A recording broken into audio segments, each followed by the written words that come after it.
Bom, então, gente, depois de falar um pouco sobre o nosso laboratório, a gente passa agora para o trabalho de monografia, o trabalho da Mariana Simões Maia, vai apresentar a monografia que ela defendeu recentemente. A monografia da Mariana é intitulada O Gênero está na Sala de Aula. As dificuldades e abordagens docente e professor de sociologia da rede pública do Rio de Janeiro. Então, Mariana, eu vou te passar a palavra, tu tem até 20 minutos, tá? Tá. Eu posso apresentar aqui também um slide? Claro. Deixa eu tirar isso aqui. Tá, só um minuto. Enquanto a Mariana está se preparando, eu só quero lembrar que tem um link no chat para o registro da presença para quem quiser o certificado de participação, ok? Tá para ver o slide? Apresentando. Ainda não abriu totalmente, não. Tá. Dá sim. Agora apareceu. Tá. Boa noite, gente. Meu nome é Mariana Maia. Boa noite. Eu acabei de me formar em Ciências Sociais, em licenciatura e bacharelado. E hoje eu estou apresentando minha monografia, que se chama O Gênero está na sala de aula, dificuldades e abordagens docentes de professores da sociologia na rede pública do Rio. Eu agradeço muito também pelo convite de estar aqui, porque como foi muito corrido esse final de ano, que foi quando eu estava terminando a monografia, com prazos que pegaram a gente de surpresa, eu não consegui defender para uma banca. Então, é a primeira vez que eu estou apresentando o meu trabalho. E aí, como é que eu cheguei nessa temática, né, de abordagem de gênero no ensino básico de sociologia? Eu já sempre tive muito interesse pelas discussões de gênero. Desde o ensino médio, eu me aproximava bastante dessas discussões. E, em um determinado momento, durante a graduação na UERJ, eu assisti a amostra de um documentário lá na UERJ chamado Gênero sob Ataque.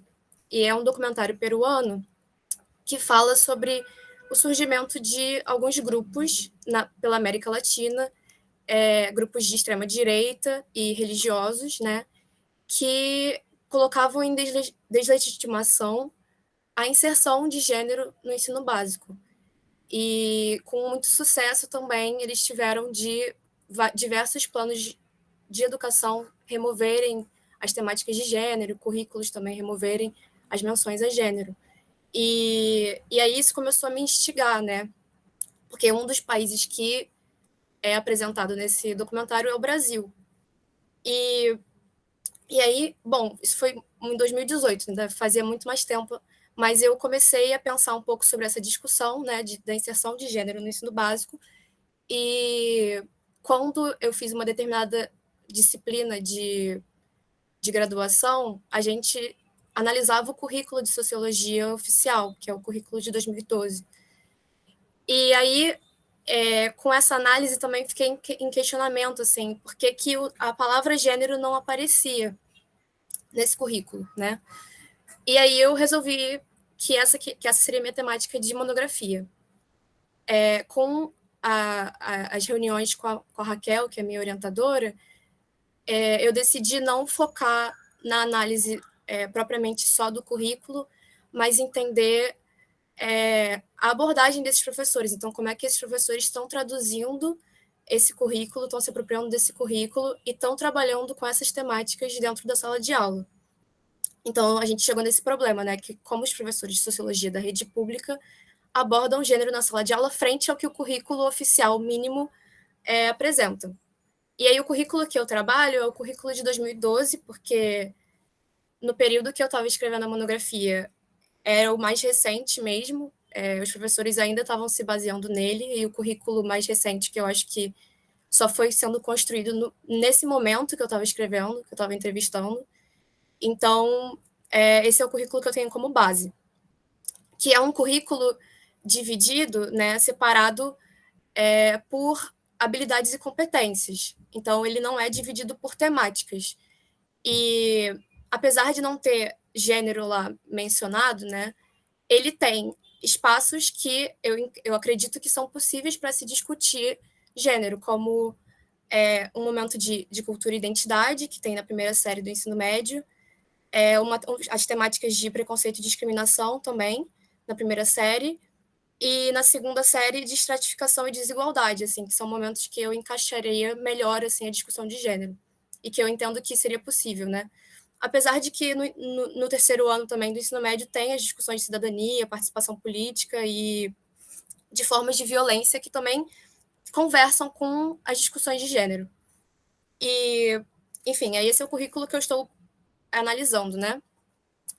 A partir disso, eu também fiz entrevistas com 5 professores, todos da rede pública, né? E aí, qual é o perfil desses meus interlocutores? São 3 mulheres e 2 homens, com formações dos anos 90, do final dos anos 90 até o início dos anos 2000. Eu acho que a formação mais recente seria lá por volta de 2008, e de 2 universidades, da UFRJ e da PUC. Todos esses professores, eles se formaram em licenciatura em ciências sociais, né? E todos eles tinham mestrado, acho que 4 dos 5 eram mestrado em ciências sociais também, e uma professora tinha mestrado em educação. 2 doutores e um em processo de conclusão do doutorado, na época que eu estava entrevistando, né? As entrevistas eu realizei ali por volta do final de 2022 e início de 2023, mais ou menos. As escolas que esses professores lecionam são da Zona Norte e centro da cidade. Só tinha uma professora que ela tinha 2 matrículas e dava aula também numa escola, acho que é normalista, né, numa escola normal, em Niterói. Mas a outra escola que ela dava aula era na Zona Norte. E as séries que eles dão aulas, elas variavam um pouco. Então, um professor dava aula em todos os 3 anos do ensino médio, um dava aula apenas no segundo e no terceiro, e 2 professores davam aula no terceiro ano e uma somente no segundo ano do ensino médio. 2 desses professores, além das aulas de sociologia, por conta do novo ensino médio, eles também davam eletivas, né, para complementar as horas, a carga horária. E, bom, quando eu estava montando as minhas entrevistas, eu pensei nesses 3 pontos, assim, mais ou menos, né? Com relação às abordagens docentes, então, tanto numa perspectiva teórica e metodológica de como é que esses professores estão trabalhando, quais são as bases teóricas que eles estão utilizando para discutir gênero, e quais são as metodologias, mas também numa perspectiva curricular mesmo, de entender como é que eles inserem gênero dentro do ano letivo. Então, se gênero é uma discussão ou uma temática que vem como um eixo central em algum determinado momento, como um eixo temático, né? Então, que vai ter aulas dedicadas para trabalhar gênero, ou se é uma discussão que não tem esse enfoque, mas que é transversal a outras discussões. Então, é uma temática que cruza as outras questões. Então, se esse professor fala de trabalho, ele fala de trabalho doméstico. Se ele fala quando ele fala de violência, ele fala de violência de gênero. Então, entender um pouco como é que ele insere gênero dentro do ano letivo e como é que conversa com as outras discussões, né? Pelo meu interesse ter surgido a partir desse documentário que eu mencionei, e também por ser um momento ali que eu considero que era 2022, assim, um momento de eleições, e eu acho que essas discussões, elas sempre se tornam mais, esse debate público se torna mais acalorado. Eu imaginava que a recepção, tanto interna dos estudantes, né, quanto externa, pudesse ser uma questão para esses professores, talvez um problema, né, talvez fosse uma recepção negativa. Então, eu também decidi, né, focar um pouco nessa recepção e nos enfrentamentos que esses professores iam ter por tentar travar esses debates dentro de sala de aula. E aí eu dividi, então essa é a minha, como eu montei as minhas entrevistas. Quando eu escrevo, né, eu percebo que a análise é muito diferente do que a gente está esperando, porque quando a gente está com as expectativas para fazer essas entrevistas, a gente acaba encontrando outras coisas.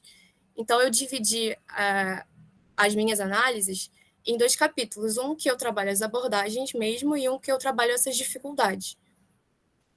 E aí, nas abordagens, como eu falei, eu estava buscando essas práticas curriculares, né? Como é que esse professor vai inserir gênero no currículo, como é que ele se apropria desse currículo também, em primeiro lugar, e a formação desses professores, porque eu também queria entender se gênero aparece de alguma forma na formação acadêmica deles, e se sim, como.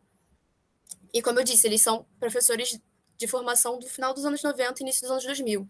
Então, é unânime que não aparece gênero de maneira nenhuma na universidade. Se aparece a menções assim de eletivas, então algo optativo, não dentro do currículo obrigatório, de todos os professores, né? Tem 2 professores que acabam tendo uma aproximação posterior com o gênero, então eles acabam trabalhando de alguma forma gênero em outros momentos da formação deles, né? No mestrado ou no doutorado, com as pesquisas acadêmicas, mas propriamente na formação de licenciatura deles não aparece. E aí, como é que eles se apropriam desse currículo que eu falei, do currículo de 2012, né? Com exceção de uma professora, todos eles colocam o currículo como uma base, então algo que guia eles, né? Eles não seguem inteiramente de forma literal, mas é uma guiada. Só que tem uma professora que não, ela estuda numa escola que os professores de sociologia se juntaram e construíram um currículo próprio. Então, é um currículo que tem, acho que se eu não me engano, no segundo ano do ensino médio, que é o ano que ela leciona, um ano voltado para a discussão das desigualdades. E aí, esse ano, voltado para a discussão das desigualdades, vai ter um momento que se discute classe, um momento que se discute raça e um momento que vai se discutir gênero. Então, vai ter esse enfoque temático em gênero, né? Então, é um currículo que também é um pouco diferente do currículo mínimo, ele não é voltado também para... Ele não é escrito a partir das habilidades e competências que o currículo mínimo do Rio é. E aí, com relação às práticas curriculares, como é que eles estão inserindo o gênero dentro do ano letivo, eu meio que separei eles em 3 grupos, né? Um grupo que não trabalha gênero, de jeito nenhum, e é somente um professor, assim, que menciona que não trabalha gênero de nenhuma forma. Um grupo que vai trabalhar gênero dessa forma transversal, né? Que entende que gênero é uma categoria que corta outras discussões, então que conversa com outras discussões, mas não vai ter um enfoque em nenhum determinado momento. E um grupo que vai juntar essas 2 formas, né? Tanto a forma de dar um enfoque para gênero, então, em um determinado momento vão ter aulas só sobre a temática gênero, mas que mencionam para mim que gênero também é uma discussão que cruza outras. Então, quando estão trabalhando cidadania, fala de gênero, quando está trabalhando violência, vai falar de violência de gênero, etc. E aí são esses três grupos que eu separei, né, na questão das abordagens. Esses professores, eu também quis entender como é que eles... qual a importância que eles dão para essa discussão, né? Como é que eles consideram a importância de ter a inserção das discussões de gênero no ensino básico. E a maior parte deles, eu acho que todos eles mencionam de uma importância, de uma forma muito prática, assim, pelo fato de terem alunos, estudantes, mulheres, estudantes transgêneros, estudantes homossexuais, estudantes que lidam com as questões de gênero ou sofrem violência, discriminação de gênero de alguma forma. Então, eles justificam a partir disso, a partir da presença desses estudantes que buscam ou não discutir essas questões, mas que, por terem esses estudantes presentes no grupo de estudantes, né, teria essa importância prática de estar trazendo essas discussões, de estar travando essas discussões. Mas aí eu entendo também que a forma como eles trazem gênero, a forma como eles abordam gênero, principalmente a abordagem teórico-metodológica deles, mostra que eles dão uma importância muito maior, né? Porque eles são, os professores que trabalham gênero, eles trazem uma base teórica muito forte. Eles me mencionaram diversas autoras, né, que eles utilizam, que eles mencionam, como Judith Butler, John Scott, Simone de Beauvoir, Angela Davis. Então, eles estão embasando essa discussão muito bem. E eles também trazem dados estatísticos, então eu sinto que eles colocam o gênero num ponto, no campo científico mesmo. Eles querem trazer gênero para o campo científico para não ficar numa discussão moral, né? E eu entendo que isso mostra como eles dão a importância que eles dão para essa discussão. Eu não sei quanto tempo eu ainda tenho, mas com relação às dificuldades, como eu falei, eu estava Mariana, imaginando. pode ser 5 minutos? Tá, pode ser, tranquilo. Eu estava imaginando que eles iam relatar situações de enfrentamentos, né, internos ou externos. Só que o que eu percebo é que não tem muito isso, né? Eles não relatam muito, apenas uma professora que menciona que em um determinado momento algum responsável ou pai vai até a direção e questiona, assim, se de fato essa temática estava sendo trabalhada em sociologia, e o diretor da escola falou que sim, porque ele tinha o cronograma, né? E aí ele menciona, bom, é isso mesmo, e ficou por isso mesmo, não foi levado muito para frente esse problema. Mas os outros professores, muito pouco, eles não sabem nem de outros professores que tenham passado por alguma situação assim. Então, o que eu estava esperando encontrar não foi exatamente o que eu encontrei, né?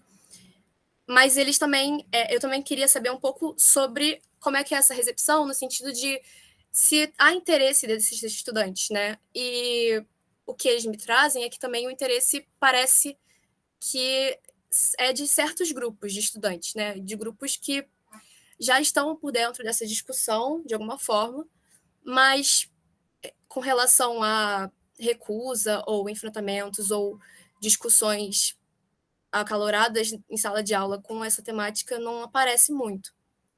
E problemas externos, realmente só esse relato dessa professora. E aí, o que eu não estava pensando muito, né, quando eu comecei a fazer a entrevista, a montar as entrevistas, era sobre outras dificuldades que não são relacionadas necessariamente à questão moral da discussão, que apareceriam para esses professores, né, na hora de tentar trabalhar com essas temáticas. E aí esse professor que eu mencionei, que não trabalha gênero, né, ele é muito importante nesse momento da minha monografia, porque ele é um que mais traz essas questões, né, essas dificuldades que ele encontra.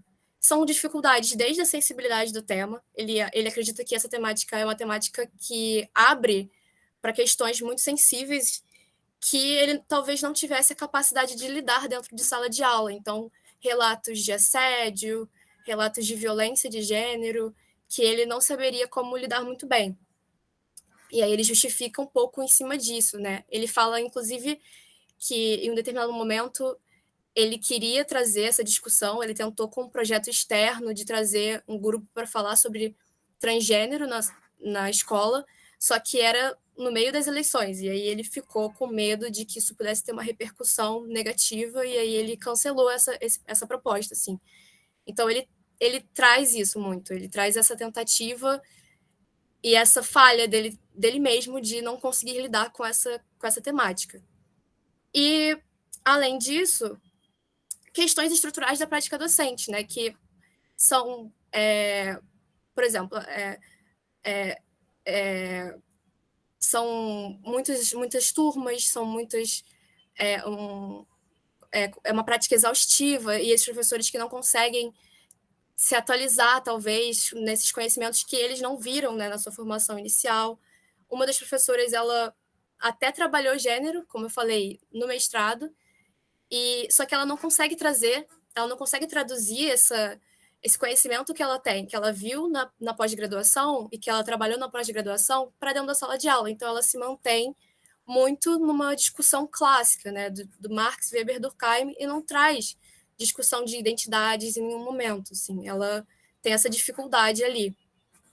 Então, é mais ou menos isso. Eu trouxe uma fala de um professor que foi o que me inspirou no título do meu trabalho, que ele diz: não tem como você ignorar o gênero, porque o gênero está na sala de aula.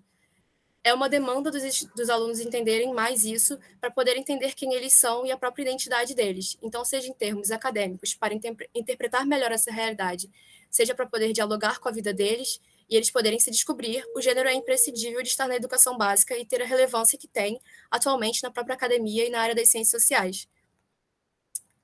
Eu entendo que essa discussão, apesar dessa dificuldade que eles enfrentam, é uma discussão necessária, uma discussão clássica das ciências sociais, se tornou clássica, né, das ciências sociais, uma categoria essencial para compreender as outras dimensões sociais. Então, apesar desses professores que talvez tenham uma dificuldade de lidar com essa temática, essas temáticas já estão borbulhando ali na sala de aula. Mesmo que esses alunos não estejam trazendo elas nominalmente, eles estão passando por questões dentro e fora da escola que são questões de gênero também. Então, trazer gênero, inserir gênero dentro do ensino básico é necessário, né? É mais ou menos isso, assim. Eu queria agradecer, principalmente a banca também, por ter tirado um tempo para ler meu trabalho, e a Raquel por ter me orientado nesse trabalho. Maravilha, Mariana. Boa fala, boa explicação. Bom, então agora vou passar para os dois debatedores desse trabalho, que é o professor Guilherme Nogueira e o professor Pedro Barbosa. Vocês têm ordem de preferência? Pode ser, então, na ordem que está aqui, o Guilherme primeiro. Eu ia chegar o Pedro, mas pode ser. Vai lá, Guilherme. São 7h25, vou tentar acolher o conselho da Raquel, de tentar falar um tempo menor, para dar tempo de discutir os trabalhos antes das 9 da noite. A previsão aqui é até 20 minutos para cada. Pois é, mas a Raquel ela deu um conselho por e-mail, assim, se os comentadores pudessem falar um pouquinho menos, para termos de discutir os trabalhos, vou tentar fazer isso. Então, quero primeiro agradecer a honra de ler o trabalho da Mariana. Esse texto é uma delícia de ser lido. Preciso começar dizendo isso. É uma monografia de uma estudante cuja trajetória foi de uma boa formação.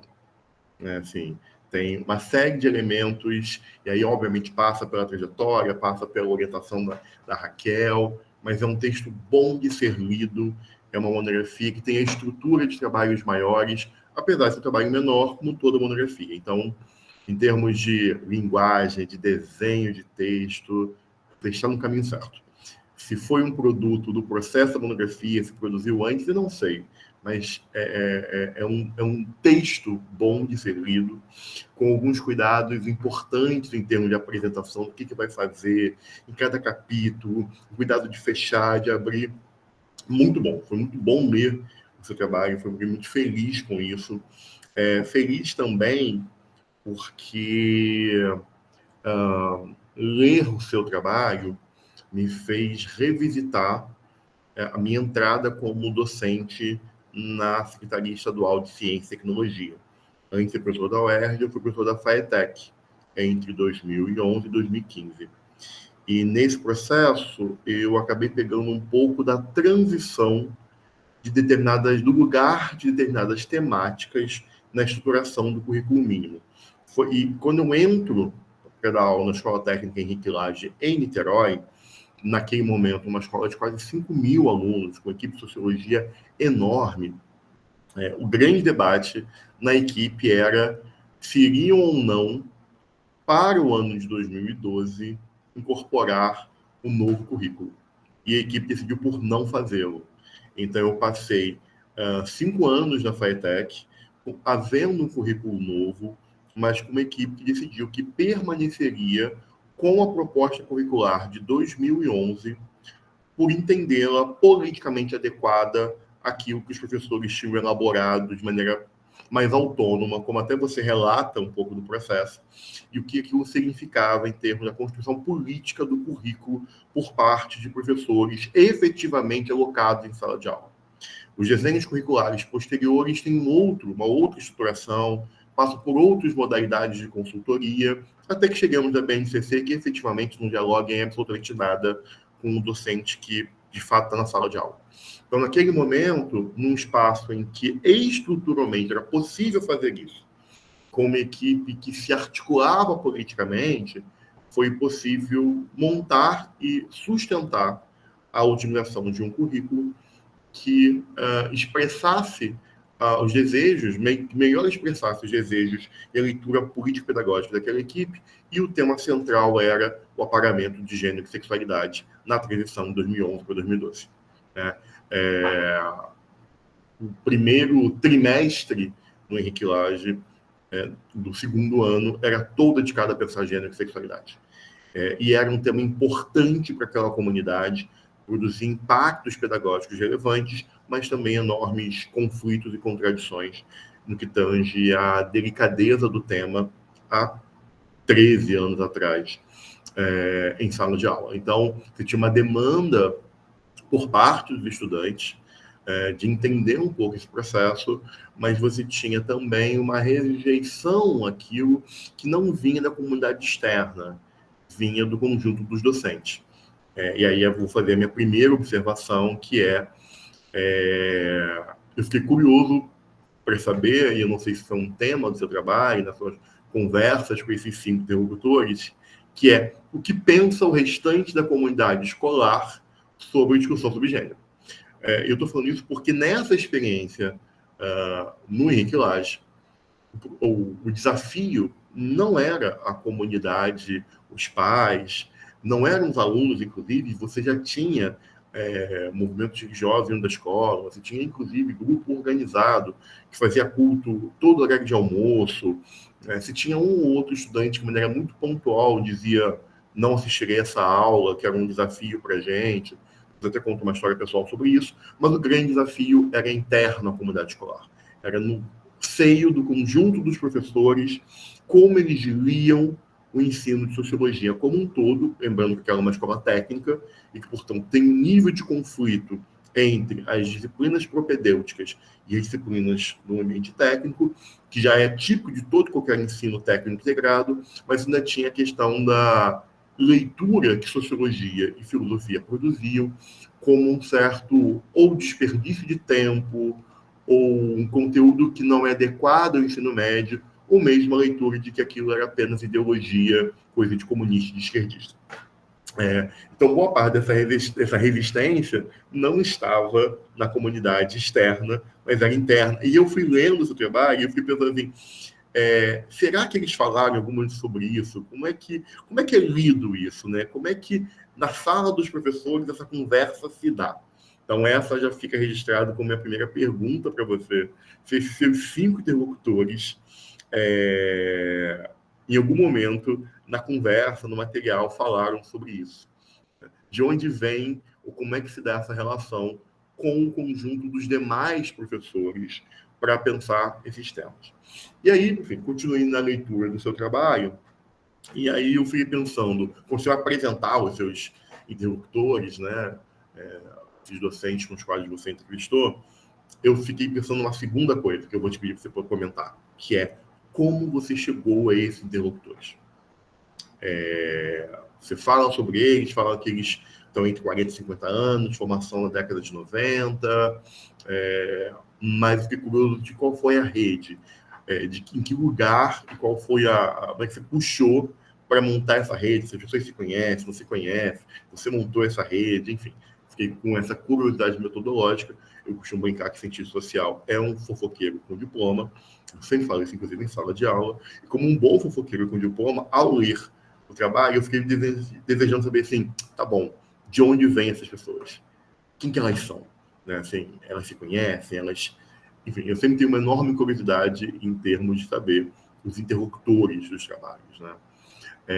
E aí, então, essa é a minha segunda pergunta para você, que é como você construiu essa rede, como é que você chegou até essas pessoas, inclusive a ordem está invertida, então essa seria, na verdade, a primeira pergunta e não a segunda, eu queria que você falasse um pouco sobre isso.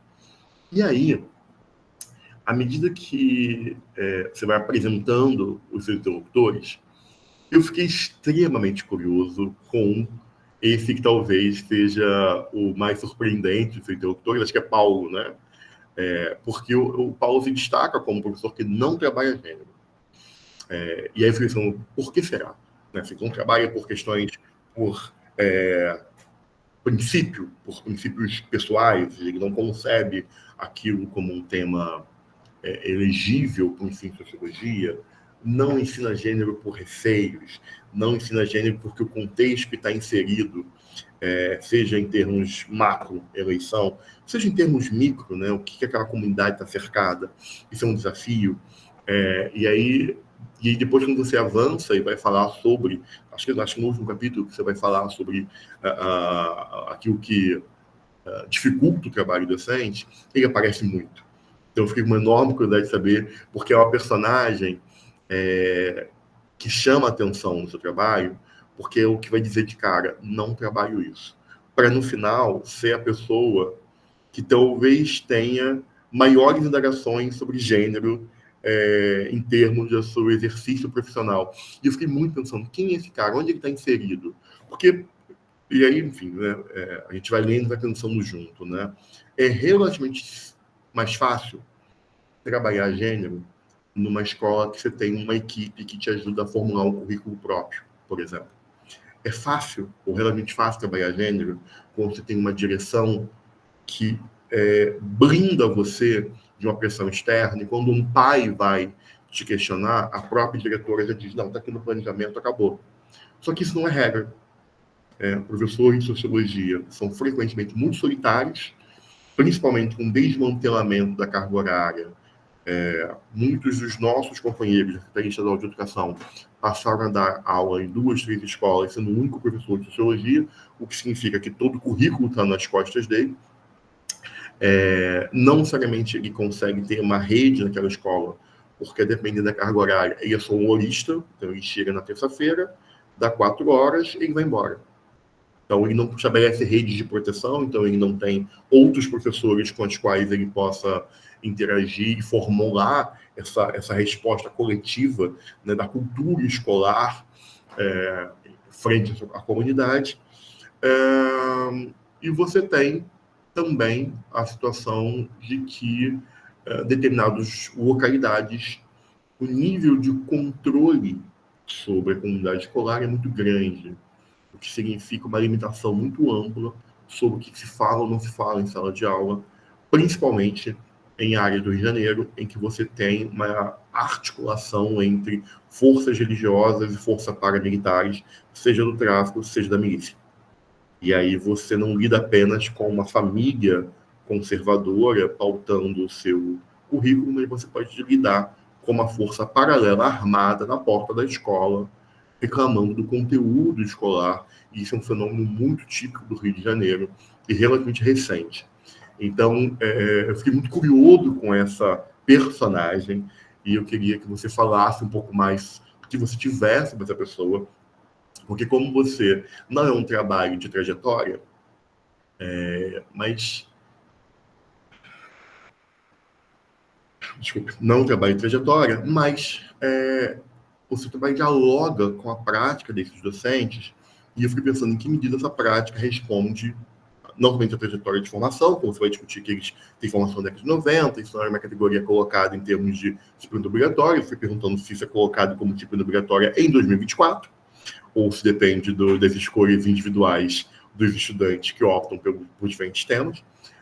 Mas no caso desse, eu fiquei curioso de pensar que sujeito é esse, por que ele vai de não discuto gênero de jeito nenhum para eu tenho grandes questões, e ele aponta uma preocupação, só para eu encerrar, porque não fugir muito dos 10 minutos que eu tinha me prometido, ele aponta uma preocupação que eu realmente tenho quando a gente leva para a educação básica temas que são delicados. Então, por exemplo, vou discutir gênero, seja como tema central, como tema transversal. Então, vou discutir como tema transversal, estou pensando em violência, vou pensar em violência doméstica. Dado a incidência de violência doméstica e como é um fenômeno pulverizado, eu preciso ter condições de lidar, eventualmente, com um estudante que seja impactado, ou uma estudante seja impactado pela experiência pessoal de violência doméstica.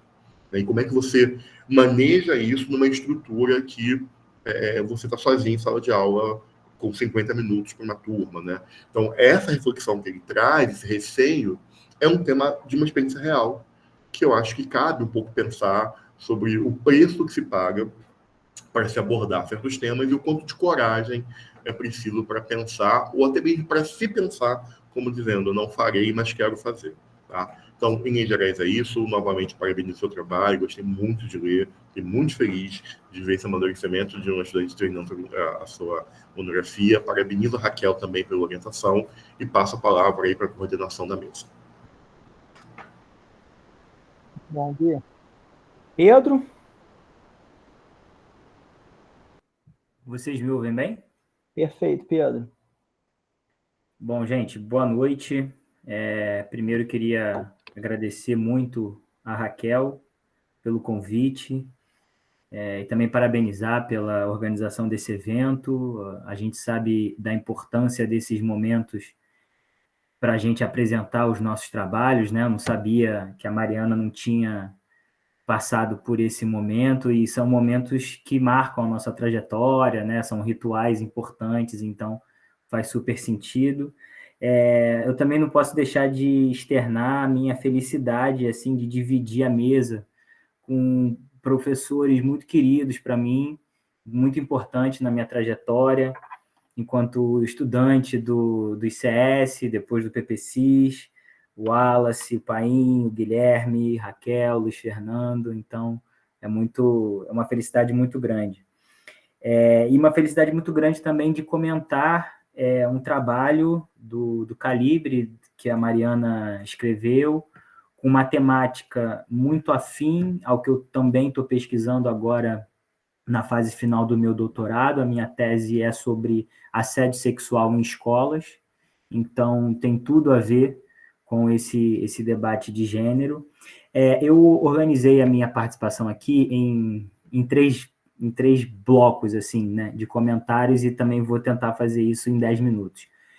Primeiro, parabenizar, Mariana, o seu trabalho como um todo. É um tema super importante, é um trabalho que dá para perceber que ele foi super bem orientado, super bem escrito, como o Guilherme falou. A gente percebe toda uma estrutura acadêmica necessária mesmo para o desenvolvimento de um trabalho.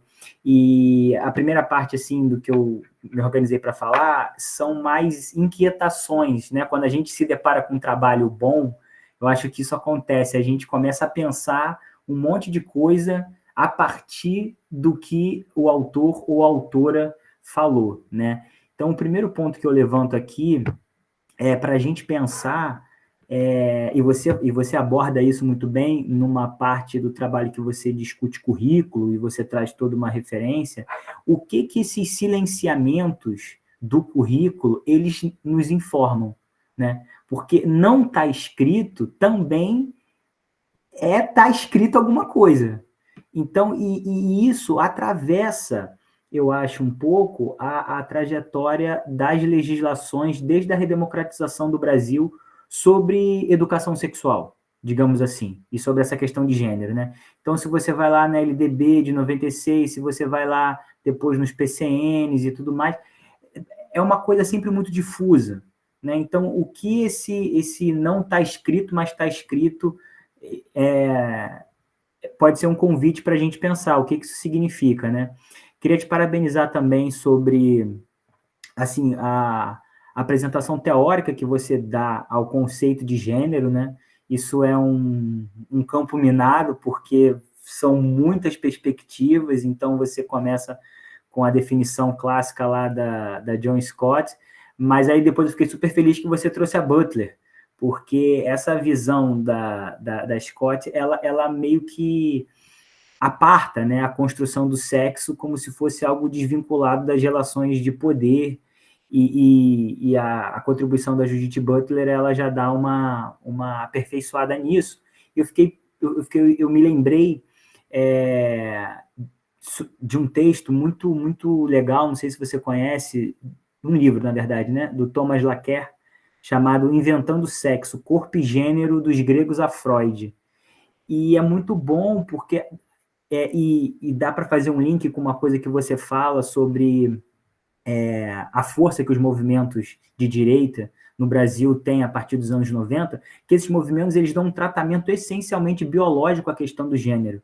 E esse livro do Laqueur vai, e assim como a Butler também fala muito, né, vai mostrar como o biológico não está, de maneira nenhuma, desvinculado das relações de poder da sociedade.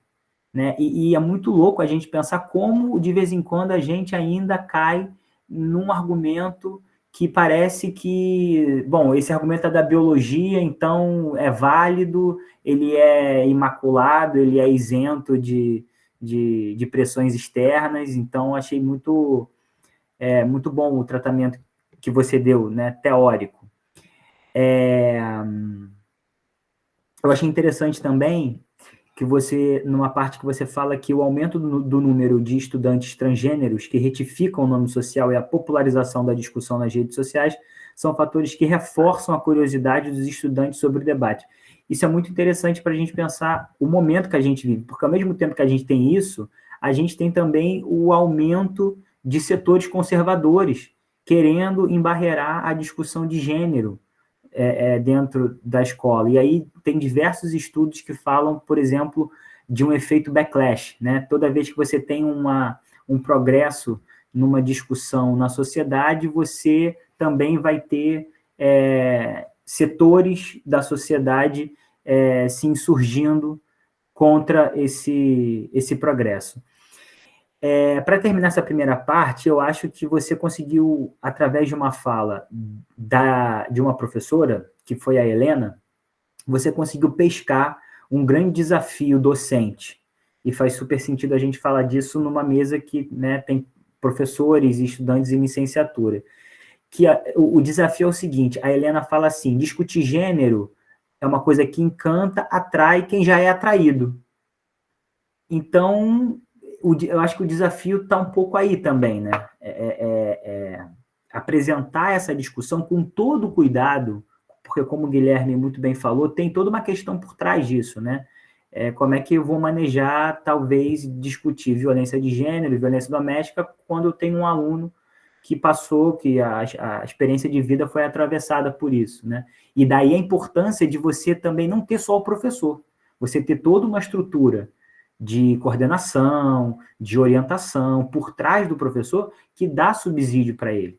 Mas eu acho que esse desafio docente a gente não pode fugir. É pensar como é que a gente apresenta, não só a questão do gênero, mas isso é uma questão que acho que perpassa toda a nossa formação enquanto professor, né? Como é que a gente pode apresentar temas para estudantes que não gostam de sociologia, digamos assim, né? Que não são fisgados pelo interesse. Como eu falei no início, seu trabalho é muito bom, muito bem escrito, e assim, eu fiquei pensando muito que você pode, a partir desse trabalho, você pode ir além, né? Você pode ampliar essa pesquisa, então, muitos dos comentários que eu vou fazer agora visando isso, assim, né? Na publicação de artigos, o prosseguimento da sua trajetória acadêmica. Eu falei que me chamou muito a minha atenção o tratamento teórico que você deu ao gênero, né?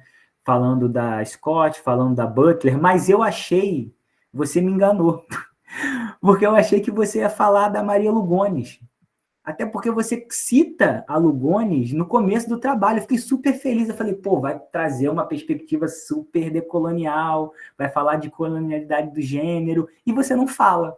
Então, eu acho que é óbvio que, como eu falei, né, falar sobre gênero é falar sobre muita coisa, mas eu acho que seu trabalho ganharia se você colocar... Porque, ao fim e ao cabo, você pegou duas intelectuais brancas norte-americanas, né? Então, acho que se você falasse um pouquinho da perspectiva da Lugones, acho que seria um ganho, sem dúvida, para o seu trabalho. Eu queria que você falasse também um pouco mais sobre um aspecto metodológico do seu trabalho. Assim como o Guilherme fez uma pergunta nesse sentido, eu também quero te pedir para que fale sobre isso, porque acho que ficou faltando, né? Por exemplo, por que você escolheu entrevistas? Você poderia ter escolhido outra metodologia, né? E, além disso, eu acho que você fez remota, né? Ou você fez presencial? Foi remoto. Foi, né? Então, Foi remoto. é super interessante, para além de discutir por que você usou a entrevista, o que é a entrevista, né, na pesquisa em ciências sociais, como é que é fazer uma entrevista remota, né? Isso tem surgido alguns textos bem interessantes nos últimos tempos, sobretudo a partir da pandemia, que pensam sobre isso. Ainda nessa parte metodológica, eu queria que você falasse também melhor das escolas que esses professores atuam. Porque, assim, você fala centro e zona norte, mas é muito diferente, por exemplo, se o cara dá aula no Meia ou se o cara dá aula no Complexo do Alemão. É tudo zona norte, mas são zonas norte diferentes, né? Então, acho que não dá também para tomar de barato, assim, a apresentação das escolas nesse sentido, porque pode ser que tenham realidades muito diferentes. Então, se você puder falar sobre que escolas são essas, se você percebeu na fala deles alguma informação importante nesse sentido. Eu acho legal, aí pensando mesmo, sei lá, no futuro, se você quiser publicar a parte da tua monografia, enfim, né? Se você montasse tipo um quadro com as informações dos teus informantes, porque você apresenta isso tudo num parágrafo, eu acho. A formação deles, onde eles atuam, a quantidade de escola, a série, e isso meio que fica... Eu acho que ficaria mais fácil da gente visualizar quem são esses interlocutores, embora você tenha escrito super bem e tudo, as informações estão todas ali, mas eu acho que fica mais claro ainda para o leitor. Acho que não te dá um super trabalho e eu acho que também melhora o trabalho. Teve um ponto que eu acho que você pode ampliar a tua perspectiva quando você fala da ausência de pressões externas de famílias ao ensino, né? Como se as famílias não cobrassem das escolas, famílias de classes populares, apontando aí a existência de uma distância do mundo familiar com o mundo escolar. Né? Você até cita um autor, tem uma parte que você fala assim, a falta de relatos de intervenção ou questionamento familiar pode ser derivada da falta de envolvimento das famílias com o processo pedagógico dos seus filhos. Pode ser, é verdade, mas assim, tem muitos estudos já, pelo menos há 2, 3 décadas no campo da sociologia da educação, que mostram no Brasil que esse distanciamento ele não é tão amplo assim, ou ele está diminuindo em comparação ao que já foi, né? Então, acho que só toma cuidado para não absolutizar esse argumento. E aí, por exemplo, tem uma referência super reconhecida nessa discussão sobre educação de camadas populares, que é um livro do Bernard Lahire, chamado Sucesso Escolar nos Meios Populares, As Razões do Improvável. E o Lahire, ele discute isso, essa relação das famílias de classe popular com o processo educacional dos seus filhos. Mas, assim, é um livro que olha para a realidade da França. Se você quiser olhar para a realidade do Brasil, tem também o livro do Jailson de Souza e Silva, Porque Uns e Não Outros também, que ele pega todo o aporte do Lahire, do Bourdieu e tal, para discutir essa questão. Então, é isso, assim, eu concordo que há uma distância, né, mas tem muitos estudos apontando que, calma, talvez não seja bem assim. Talvez haja, assim, uma tensão das famílias, só talvez de uma maneira diferente. E, para terminar, Mariana, como eu falei, assim, eu li muito o seu trabalho numa perspectiva, e eu acho que o objetivo desses momentos aqui é justamente incentivar que as pessoas continuem, né, na área, pesquisando. Então, assim, eu vejo muitas possibilidades a partir do que você falou, do que você escreveu, como o Guilherme falou, uma possível futura pesquisa, né? Pode ser você investigar a recepção do trabalho com gênero na escola por outros atores da escola, os estudantes, as famílias, demais professores, né? inspetores, merendeiras, né? A gente, às vezes, não dá muita atenção para esses outros atores que existem na escola, e eles são figuras fundamentais, né? Eu estou participando agora de um projeto com professores do PPCIS, a Maria Cláudia, o João Trajano, que a gente entrevistou inspetores das escolas, perguntando para eles questões relacionadas à autoridade, né?